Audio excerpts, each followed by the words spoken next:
Question 1. Topic: cross-examination during a comprehensive review of a process that needs improvement. A defense attorney is cross-examining a prosecution witness in a high-profile criminal trial. The witness has given damaging testimony against the defendant, and the defense attorney aims to impeach the witness's credibility. The witness made an inconsistent statement in prior deposition but insists on the accuracy of their in-court testimony. What is the effective approach for the defense attorney to undermine the witness's credibility during cross-examination? A. Ask the witness directly whether they were lying in the deposition or lying in court. B. Read the prior inconsistent statement aloud, then ask the witness to explain the contradiction. C. Confront the witness with the inconsistent statement, establish its authenticity, and then let the contradiction speak for itself. D. Call another witness to testify about the inconsistency in the original deposition. Answer: C. Confront the witness with the inconsistent statement, establish its authenticity, and then let the contradiction speak for itself. Explanation: the Federal Rules of Evidence 3613 govern prior inconsistent statements. The best way to impeach a witness is to establish the consistency without giving them an opportunity to explain away their mistake. Option C is correct because it follows the most effective trial advocacy strategy. The attorney first establishes that the witness made a prior statement under oath. The attorney then confirms the authenticity of that statement. Finally, the contradiction is left for the jury to evaluate, weakening the witness's credibility, while the other options are incorrect. Option is too confrontational. It forces the witness to choose between two extremes, line then or out, which allows them to rationalize or deflect rather than letting the inconsistency stand on its own. Option B gives the witness an opportunity to explain or minimize the contradiction, which reduces the impact of the impeachment. Option D is inefficient because calling another witness is unnecessary when the inconsistency can be demonstrated through direct impeachment. Question 2. Topic: expert witnesses. In a high-stakes environment where multiple challenges arise during litigation, a plaintiff's attorney seeks to introduce expert testimony regarding the reliability of new forensic DNA analysis method. The defense challenges the admissibility of the expert's testimony, arguing that the method lacks sufficient scientific acceptance. Under the Daubert standard, which of the following is the strongest argument the plaintiff's attorney can use to defend the expert's admissibility? A. The expert has testified in multiple cases before and is highly respected in the field. B. The method has been used in forensic laboratories for over 10 years, even if it lacks peer-reviewed studies. C. The technique has been tested, is subject to peer review, has low error rate, and is widely accepted in the relevant scientific community. D. The expert's opinion is necessary for the jury to understand the case, regardless of scientific acceptance.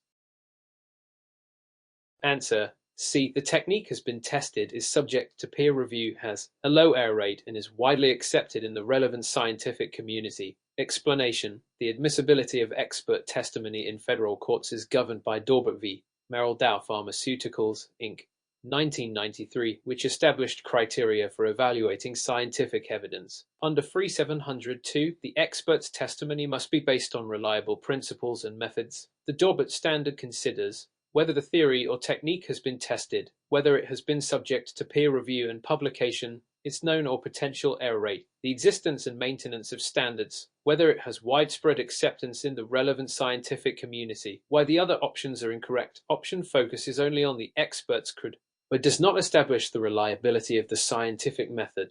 Well-credentialed expert cannot testify if their methodology is unreliable.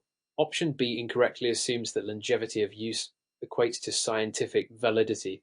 Forensic methods must be empirically validated through rigorous testing and peer review. Option D fails because necessity does not override the requirement for scientific reliability under Daubert. An expert's testimony must still meet evidentiary standards. Question 3. Topic: jury instructions and deliberations. During an emergency response where multiple areas are impacted, a jury is deliberating in a complex fraud case. The judge instructs the jury on the legal definition of intent to defraud, which is a key element of the charge.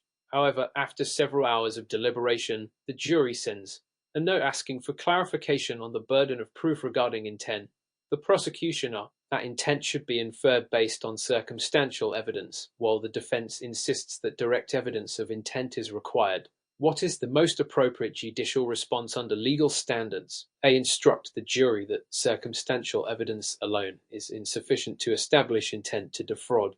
B. Reiterate that the prosecution must prove intent beyond a reasonable doubt, but clarify that circumstantial evidence can be sufficient to establish intent.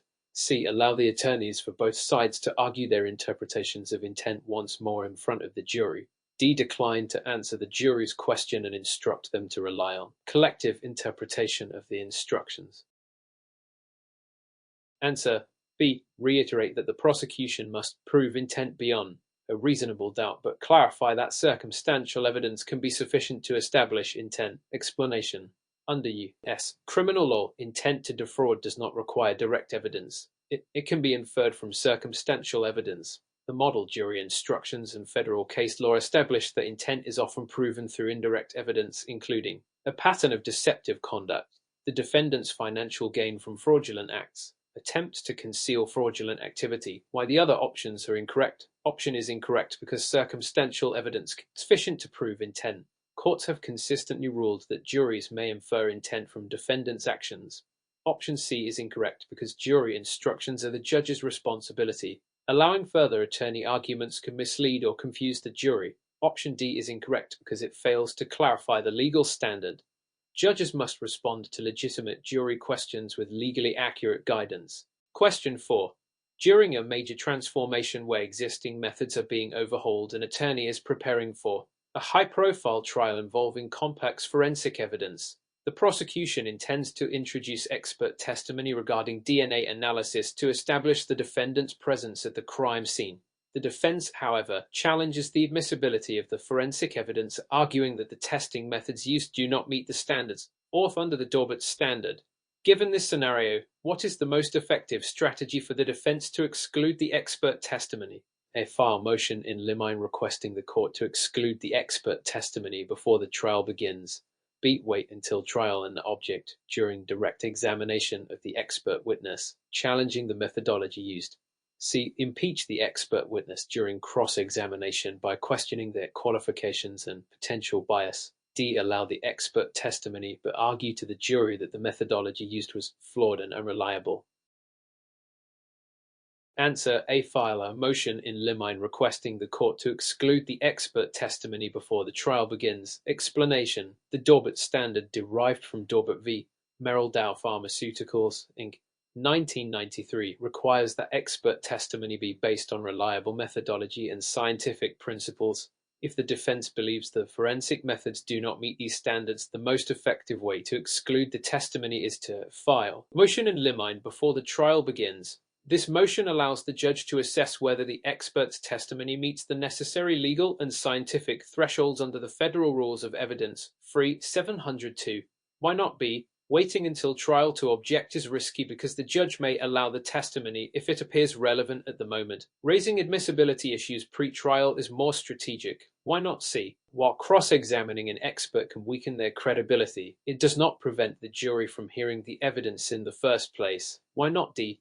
This approach assumes the evidence will be admitted and tries to persuade the jury rather than preventing its admission altogether. Question 5. In a situation where formal requirements conflict with strategic trial decisions, an attorney representing a defendant in a criminal trial must decide whether to have the defendant testify in their own defense. The prosecution has a strong case built largely on circumstantial evidence, but the defendant has a prior criminal conviction that may be admissible for impeachment. Which of the following factors should the defense attorney prioritize in making a decision? A. The risk that the prosecution will use the defendant's testimony to introduce inadmissible evidence indirectly. B. The defendant's ability to withstand cross-examination without damaging their credibility. C. The potential impact on the jury's perception, balancing the risks of silence versus testifying. D. All of the above. Answer. D. All of the above. Explanation. Deciding whether a defendant should testify is one of the most critical strategic decisions in a criminal trial. A defense attorney must weigh multiple factors, including impeachment risk. Under Free 609, a prior conviction can be used to attack a defendant's credibility if the probative value outweighs its prejudicial effect. Cross-examination dangers. The prosecution may exploit inconsistency, pressure the defendant, or introduce new evidence under the guise of impeachment. Jury perception. Juries may view silence negatively, but poor testimony could be more damaging than not testifying at all. Since all three factors significantly impact trial strategy, the correct answer is D, all of the above. Question 6. While analyzing the root causes of sequential problems in evidence presentation, an attorney realizes that a key witness's testimony contradicts previous deposition. The opposing counsel immediately moves to impeach the witness using their prior inconsistent statement. Under the federal rules of evidence, how should the attorney respond to mitigate the damage? A. Argue that the prior inconsistent statement is inadmissible hearsay and should be excluded. B. Rehabilitate the witness by allowing them to explain the inconsistency through redirect examination. C. File motion to strike the testimony and request that the jury disregard the contradiction. D. Introduce additional supporting evidence to strengthen the credibility of the witness's trial testimony. Answer. B. Rehabilitate the witness by allowing them to explain the inconsistency through redirect examination. Explanation. When a witness's testimony conflicts with previous statement, opposing counsel can impeach them under 3613. However, the attorney presenting the witness can rehabilitate them on redirect by clarifying the context of the prior statement, explaining any misunderstanding or changed circumstances, demonstrate consistency and other key aspects of their testimony. Why not A? Prior inconsistent statements are not hearsay under 3801 D1A if given under oath. Why not C? Motion to strike is ineffective unless the statement was improperly admitted. Why not D? While additional evidence can help, rehabilitating the witness directly is the best immediate strategy. Question 7. During an emergency response where multiple areas are impacted, an attorney must object to improper statements made by opposing counsel during closing arguments. The opposing counsel makes a direct appeal to the jury's emotions, arguing that the defendant deserves to be punished to send message to society. Which of the following is the strongest objection the attorney can make? A. Objection. Improper burden shifting. B. Objection. Misstatement of the law. C. Objection. Appeal to prejudice and improper argument. D. Objection. Violation of the defendant's right to remain silent. Answer. C. Objection. Appeal to prejudice and improper argument. Explanation. Closing arguments must be based on evidence presented at trial and cannot appeal to a jury's prejudices or emotions. In criminal cases, arguments that suggest jury should send message or punish defendant beyond legal considerations violate ethical advocacy rules and may lead to reversible error on appeal. Why not A? Burden shifting typically refers to arguments implying the defense must prove innocence, not emotional appeals. Why not B? There is no specific misstatement of law here, just an improper argument. Why not D? The defendant's right to remain silent applies to trial testimony, not closing arguments. Question 8. When implementing new protocols in a shared environment, a prosecutor is preparing a motion in limine to exclude certain social media evidence in a criminal trial. The defense, however, argues that the content of the defendant's online posts is highly relevant to proving intent. What key factor will the judge consider when deciding whether to admit this evidence? A. Whether the social media posts are properly authenticated under 3901. B. Whether the posts contain inadmissible hearsay that lacks an exception. C. Whether the probative value outweighs the prejudicial effect under 3403. D. All of the above. Answer. D. All of the above.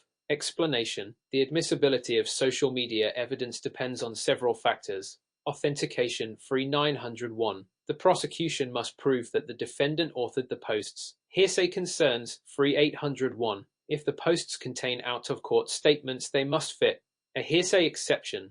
Balancing test 3403. The judge must determine whether the prejudicial impact outweighs the probe value. Since all three factors are crucial, D. All of the above is the correct answer. Question 9.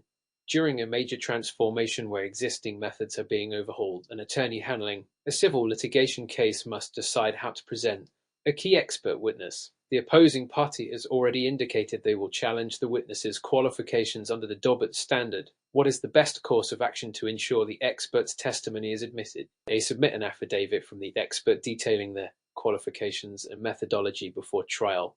B. Request pre-trial Daubert hearing to demonstrate the reliability of the expert's testimony. C. Wait until trial and object to the opposing party's motion to exclude the expert witness. D. Withdraw the expert and replace them with another witness who is less controversial. Answer. B. Request a pre-trial Daubert hearing to demonstrate the reliability of the expert's testimony. Explanation. Under Daubert v. Merrill Dow Pharmaceuticals, think 1993, courts use gatekeeping function to assess whether expert testimony is based on sound scientific principles. If the opposing party challenges an expert's testimony, the best way to ensure admissibility is to request pre-trial Daubert hearing. This allows the court to evaluate the scientific validity of the expert's methods, whether the testimony is relevant to the case, the expert's credentials and experience in the field. Why not A? While an affidavit supports credibility, it does not replace Daubert hearing. Why not C? Waiting until trial is risky if the court may exclude the testimony last minute. Why not D? Withdrawing the expert could weaken the case, especially if the expert is credible.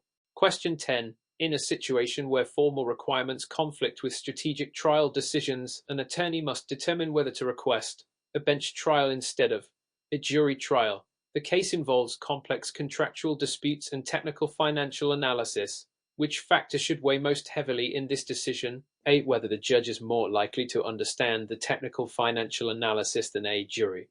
B. The likelihood that the jury will be sympathetic to the opposing party. C. Whether the opposing counsel has a strong track record in jury trials. D. The potential for a speedier resolution with a bench trial.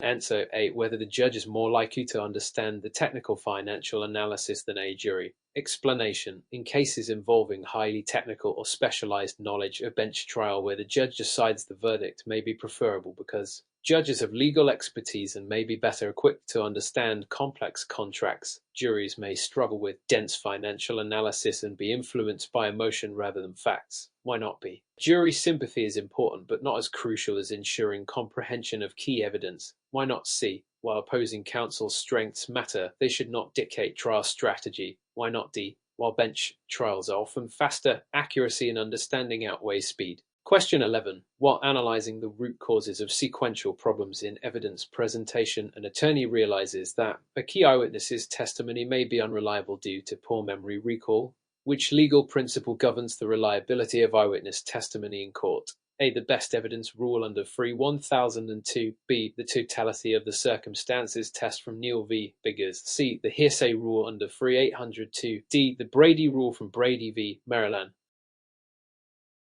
Answer B. The totality of the circumstances test from Neal v. Biggers. Explanation. Eyewitness testimony is assessed under the totality of the circumstances test established in Neal v. Biggers 1972, which evaluates factors such as witnesses' opportunity to observe the event, level of attention paid at the time, accuracy of prior descriptions given by the witness, time elapsed between the event and the identification. This test helps courts determine whether an eyewitness's memory is reliable or tainted by suggestive procedures. Why not A? The best evidence rule applies to documentary evidence, not witness testimony. Why not C? Hearsay applies to out-of-court statements, not eyewitness testimony. Why not D? The Brady rule concerns prosecutorial disclosure of exculpatory evidence, not memory reliability. Question 12. During an emergency response where multiple areas are impacted, a defense attorney needs to challenge improperly seized evidence. The police conducted a search without a warrant, citing exigent circumstances. Under what conditions would the search be considered lawful? A. If police had probable cause and the evidence was in plain view. B. If waiting for a warrant would have created an immediate danger to public safety. C. If the suspect consented to the search verbally. D. If police had reasonable suspicion that a crime was in progress. Answer B. If waiting for a warrant would have created an immediate danger to public safety. Explanation. Under the exigent circumstances exception to the Fourth Amendment, police may conduct a warrantless search if there is an immediate threat to life or safety. Evidence is at risk of being destroyed. A suspect is actively fleeing. Why not A? Plain view doctrine applies only if police are lawfully present. Why not C? Consent must be freely given, but it is not an exigent circumstance. Why not D? Reasonable suspicion is a lower standard than probable cause and does not justify warrantless searches inside homes. Question 13. When implementing new protocols in a shared environment of prosecutors deciding how to introduce surveillance footage as evidence in a criminal trial, which is the most critical requirement for admissibility? A. The footage must be authenticated under 3901. B. The footage must comply with the best evidence rule. C. The footage must be verified by expert testimony. D. The footage must contain audio and video for full context. Answer A. The footage must be authenticated under 3901. Explanation. For video evidence to be admissible in court, it must be authenticated under Federal Rule of Evidence 3901, which requires a witness familiar with the footage, e.g. an investigator who retrieved it to confirm it is accurate, no alterations or tampering with the video, a chain of custody proving its integrity. Why not B? The best evidence rule 3002 applies to original writings, not digital footage. Why not C? Expert testimony is not required unless the footage authenticity is disputed. Why not D? Video can be admissible even without audio. Question 14. During a major transition where previous legal precedents are being challenged, an attorney must argue against the application of an outdated Supreme Court decision. What is the most effective legal strategy to persuade the court to depart from stare decisis? A. Demonstrate that the precedent is unworkable in modern legal contexts. B. Argue that the current justice's ideological views favor overturning it. C. Show that public opinion has shifted against the precedent. D. Emphasize that the decision was controversial at the time it was made. Answer A. Demonstrate that the precedent is unworkable in modern legal contexts. Explanation. The principle of stare decisis, Latin for to stand by things decided, dictates that courts should follow established precedent. However, the Supreme Court has historically overruled precedents when they become unworkable due to evolving legal principles. If new laws or doctrines conflict with the precedent, it may no longer function effectively. Application. If lower courts struggle to apply the precedent consistently, it weakens its authority. Change societal conditions. If the precedent is based on outdated assumptions, courts may reconsider it. Why not B? Judicial ideology plays a role, but legal arguments must be grounded in doctrine, not politics. Why not C? Public opinion alone is not legal basis for overturning precedent. Why not D? Decision's initial controversy does not determine its validity today.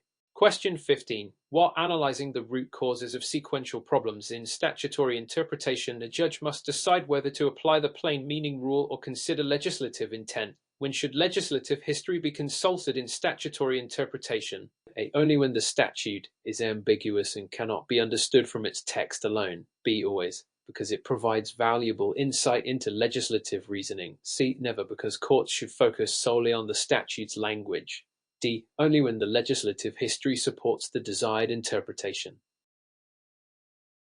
Answer A. Only when the statute is ambiguous and cannot be understood from its text alone. Explanation. Under the plain meaning rule, courts interpret statutes based on their ordinary language unless ambiguity exists. However, when a statute is vague or has multiple interpretations, judges may examine legislative history, e.g., congressional debates, committee reports, consider public policy implications to determine legislative intent. Why not B? Legislative history is useful but should not override clear statutory language. Why not C? Courts sometimes need legislative history to resolve ambiguity. Why not D? Selectively using legislative history for a desired outcome is judicial activism. Question 16. During an emergency response where multiple jurisdictions are involved, federal and state laws may conflict. What legal principle determines whether federal law prevails over state law? A. Preemption under the Supremacy Clause of the U.S. Constitution. B. The Dormant Commerce Clause, which limits state regulation. C. The 10th Amendment, which reserves powers to the states. D. Federalism, which ensures state sovereignty. Answer A. Preemption under the Supremacy Clause of the U.S. Constitution. Explanation. Under Article Omen Clause 2 of the U.S. Constitution, the Supremacy Clause establishes that federal law takes precedence over conflicting state laws. Preemption occurs in two ways. Express preemption, when Congress explicitly states that federal law overrides state law. Implied preemption, when state law conflicts with federal objectives. Why not B? The Dormant Commerce Clause limits state power over interstate commerce but does not address preemption. Why not C? The 10th Amendment reserves powers to states but does not override federal supremacy. Why not D?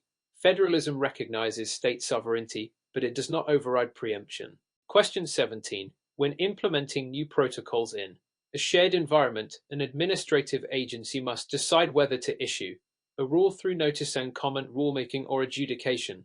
What is the key difference between the two? A. Notice and comment rulemaking creates general rules, while adjudication resolves specific disputes. B. Adjudication applies to individuals, while notice and comment applies only to corporations. C. Notice and comment rulemaking is faster than adjudication. D. Adjudication is always subject to judicial review, while rulemaking is not. Answer A. Notice and comment rulemaking creates general rules, while adjudication resolves specific disputes. Explanation. Under administrative law, agencies develop policy through rulemaking. Legislative process establishes broad policies that apply generally. Adjudication, judicial process, resolves specific cases, creating precedent. Why not B? Adjudication affects both individuals and corporations. Why not C? Adjudication is often quicker than rulemaking. Why not D? Both rulemaking and adjudication can be subject to judicial review. Question 18. While addressing a fundamental shift in corporate governance, a board of directors must decide how to balance shareholder interests with long-term sustainability. Which principle best guides this decision? A. The business judgment rule, protecting directors' good faith decisions. B. Strict shareholder primacy, prioritizing short-term profits. C. The fiduciary duty of loyalty, ensuring personal interests do not interfere. D. The stakeholder theory, balancing all corporate interests.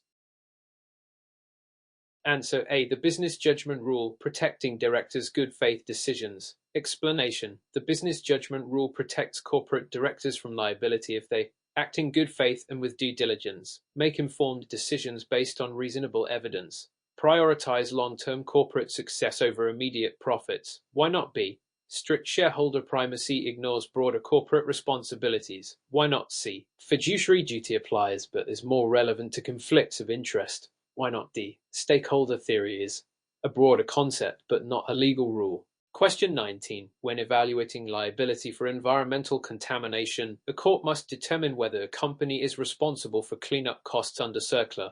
What is the key factor in establishing liability? A. Whether the company owned or operated the contaminated site.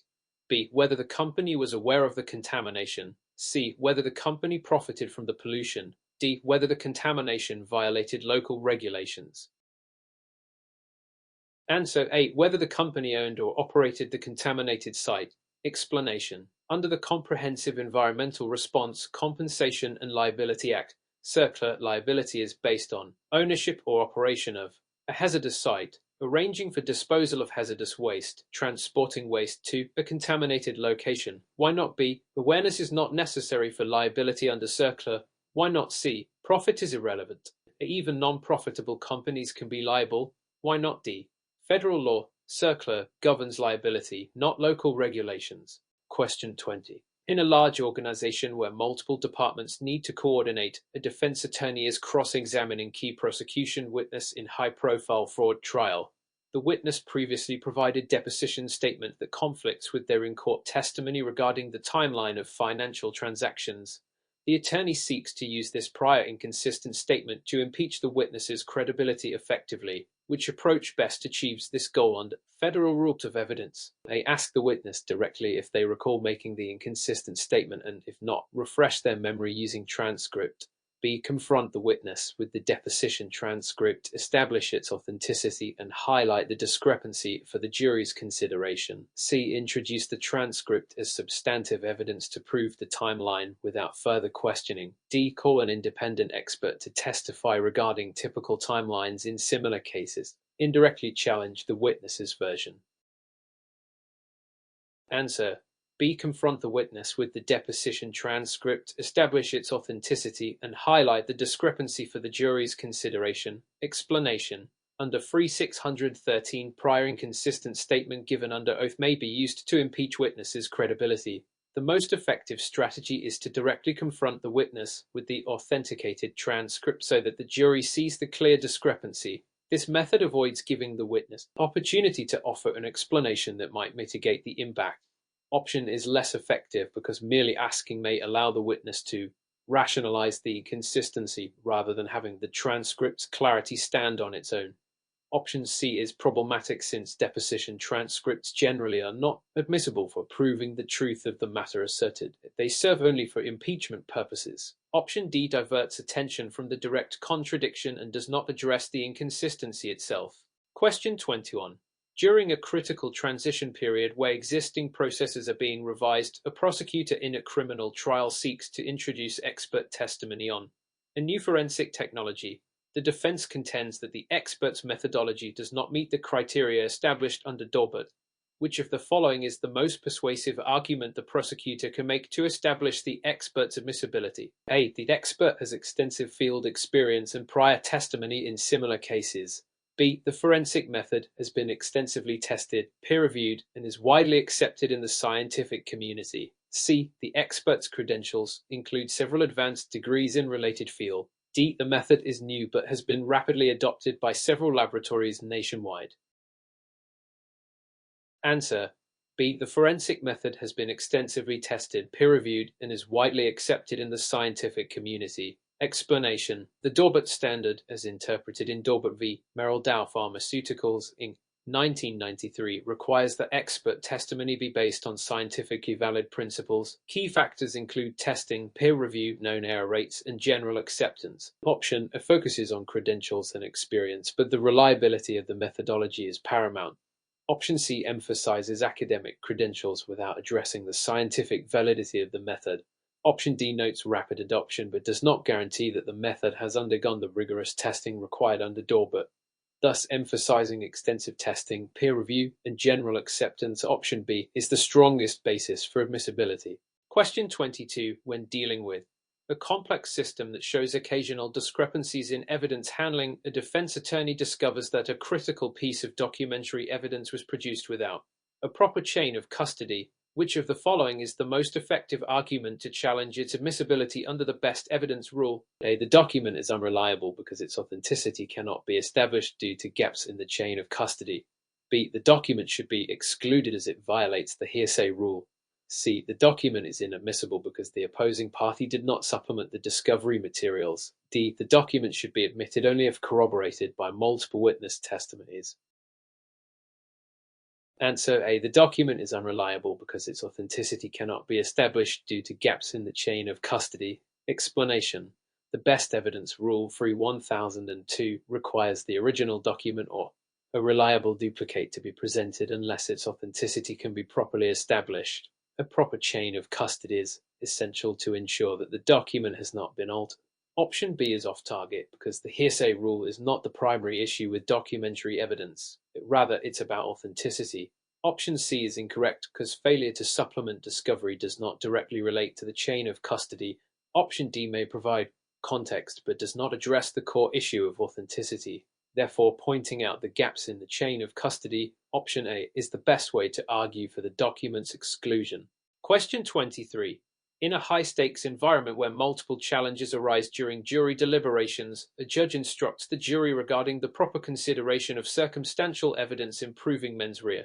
However, one juror sends a note requesting clarification on whether circumstantial evidence alone is sufficient to establish intent. Which of the following best reflects the proper judicial response? A. Inform the jury that circumstantial evidence can be sufficient if it is consistent and corroborated by other facts. B. Advise the jury that only direct evidence can prove mens rea beyond a reasonable doubt. C. Instruct the jury that circumstantial evidence is inadmissible unless accompanied by direct testimony. D. Explain that circumstantial evidence is only used for establishing the elements of the crime other than intent. Answer A. Inform the jury that circumstantial evidence can be sufficient if it is consistent and corroborated by other facts. Explanation: under criminal law, intent mens rea can be proven by circumstantial evidence so long as it meets the standard of proof beyond a reasonable doubt. The jury must consider the totality of the circumstances and the consistency of the evidence. Option B is incorrect because requiring only direct evidence for mens rea is contrary to established practice. Option C incorrectly limits the use of circumstantial evidence, which courts routinely allow. Option D mischaracterizes the role of circumstantial evidence, thus clarifying that circumstantial evidence is sufficient when corroborated. Option A properly guides the jury. Question 24. While investigating a complicated issue between different branches of law enforcement, a defense attorney preparing for trial confronts a situation where the police report includes statements from an unverified informant. The attorney challenges the report's admissibility as hearsay. Under the federal rules of evidence, which exception might the prosecution rely on to admit this statement, and what is the defense's best counterargument? A. The prosecution can rely on the public records exception. but the defense should argue the informant's statements were not official records. B. The prosecution may invoke the excited utterance exception if the defense should counter that the informant was not under the stress of the event. C. The prosecution could claim the statement is party-opponent admission, yet the defense can argue the informant is not party to the case. D. The prosecution might assert dying declaration exception, while the defense contends that the statement does not meet the criteria of impending death. Answer. B. The prosecution may invoke the excited utterance exception if the defense should counter that the informant was not under the stress of the event. Explanation. The excited utterance exception 3803(2) permits statements made under the stress of excitement from a startling event to be admissible. The prosecution might argue that the informant's statement falls under this exception. However, the defense's best counter-argument is to show the informant was not in an excited state, thereby invalidating the exception's applicability. Option is incorrect because the public records exception does not apply to informant statements. Option C is irrelevant since party-opponent admissions concern statements by party or their agent. Option D misapplies the dying declaration exception, which is only applicable when the declarant believes death is imminent. Thus, option B is correct when paired with the appropriate counter-argument. Question 25. When developing a solution that must address opposing needs in a civil trial, a plaintiff's attorney is preparing the opening statement to weave compelling narrative. How should the attorney balance factual evidence and emotional appeal to comply with evidentiary rules while persuading the jury? A. Rely solely on emotional rhetoric to evoke sympathy, even if it means overstating the facts. B. Focus exclusively on chronological recitation of the evidence without any narrative structure. C. Present balanced narrative that accurately summarizes the evidence while carefully integrating persuasive elements, avoiding any reference to inadmissible information. D. Use hypothetical scenarios to illustrate the case provided they are not directly contradicted by the evidence. Answer. C. Present a balanced narrative that accurately summarizes the evidence while carefully integrating persuasive elements, avoiding any reference to inadmissible information. Explanation. An effective opening statement must engage the jury and set the stage for the evidence without violating rules of evidence or prejudicing the case. The attorney must accurately summarize the facts and evidence, use persuasive storytelling techniques without introducing inadmissible or prejudicial material. Adhere to 403, ensuring that the probative value of the evidence is not outweighed by unfair prejudice. Option is unacceptable because overemphasis on emotion can mislead the jury and may result in reversible error. Option B lacks the narrative appeal needed to capture the jury's attention. Option D is risky as hypothetical scenarios may inadvertently introduce speculative content. Thus, option C achieves the required balance. Question 26. In a scenario where efficiency decreases across multiple divisions during a complex trial simulation, a defense attorney is tasked with preparing a direct examination of a key witness. What is the best strategy to ensure the witness provides clear, credible, and organized testimony? A. Use a series of rapid-fire, closed-ended questions to control the testimony tightly. B. Begin with open-ended questions to allow the witness to narrate the facts, then follow up with specific questions for clarification. C. Rely on leading questions throughout the direct examination to minimize errors. D. Skip foundational questions and focus solely on advanced details to impress the jury. Answer. B. Begin with open-ended questions to allow the witness to narrate the facts, then follow up with specific questions for clarification, explanation. Effective direct examination is crucial in trial advocacy. An attorney should allow the witness to explain the facts in their own words with open-ended questions, which promotes credibility and minimizes the risk of coaching. Once the witness's narrative is established, follow-up questions can clarify and on essential points. This method adheres to best practices in witness preparation and is supported by case strategies taught in trial advocacy courses. Option risks making the testimony appear rehearsed and overly controlled. Option C is generally reserved for cross-examination, not direct examination. Option D neglects the need to build strong foundation that supports advanced details later. Thus, option B is the best approach. Question 27. While investigating a complicated issue between different agencies, a prosecutor in a criminal trial must prepare a closing argument that addresses both the strengths and weaknesses of the evidence, Which method should the prosecutor employ to ensure that the closing argument remains persuasive without overstepping evidentiary limits? A. Emphasize only the strengths of the evidence, ignoring any potential weaknesses. B. Reframe any weaknesses as inadvertent omissions on the part of the defense.